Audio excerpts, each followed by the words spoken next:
Oi pessoal, meu nome é Nara. Meu nome é Solange. Nós somos alunas do segundo ano do curso de Letras Vernáculas da Universidade Estadual de Londrina. Nós vamos fazer um trabalho sobre a organização dos tópicos.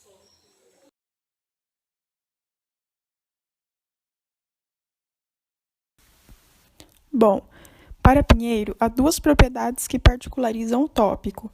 Em relação à centração, temos a concernência, ou seja, a relação de interdependência semântica entre os enunciados, a relação significativa entre eles, em que podemos implicar, associar, exemplificar ou alguma outra ordem, pela qual se dá sua integração no referido conjunto de referentes explícitos ou inferíveis.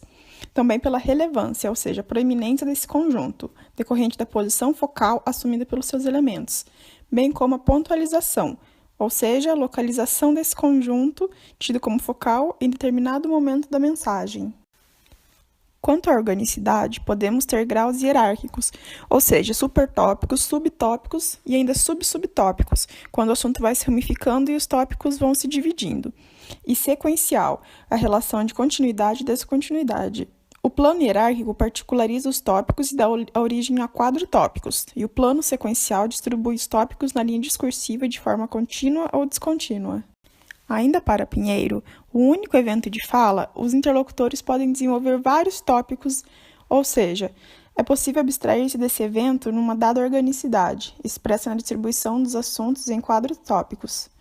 Ou seja, o mesmo falante pode desenvolver ou ramificar o assunto de várias maneiras, não tendo necessariamente uma relação linear entre todas elas.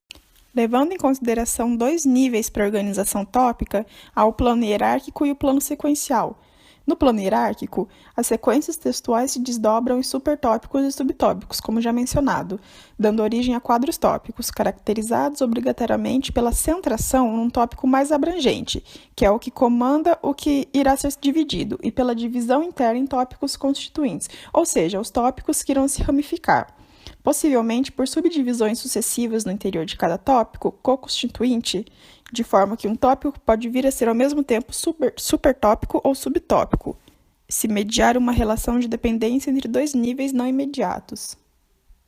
Já no plano sequencial, são dois processos básicos que caracterizam a distribuição dos tópicos na linearidade discursiva. A primeira é a relação de continuidade, que se caracteriza por uma relação de adjacência entre dois tópicos, com a abertura de um tópico subsequente somente quando o anterior é esgotado.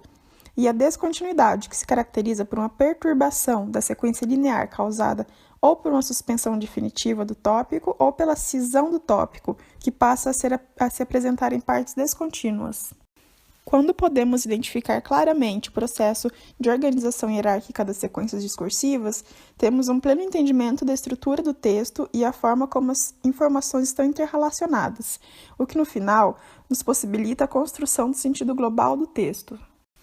Portanto, o tópico discursivo passa a ser entendido como um elemento que pode compor, organizar e fundamentar o texto falado.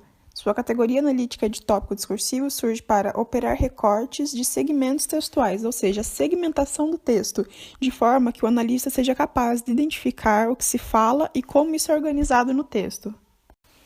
Para Gallenbeck, o tópico discursivo pode ser considerado um dos elementos essenciais na produção da fala e, por conseguinte, dos estudos da língua falada, por abranger dois aspectos, ou melhor, dois princípios fundamentais para o estudo da fala, o princípio fundamentador e o organizador.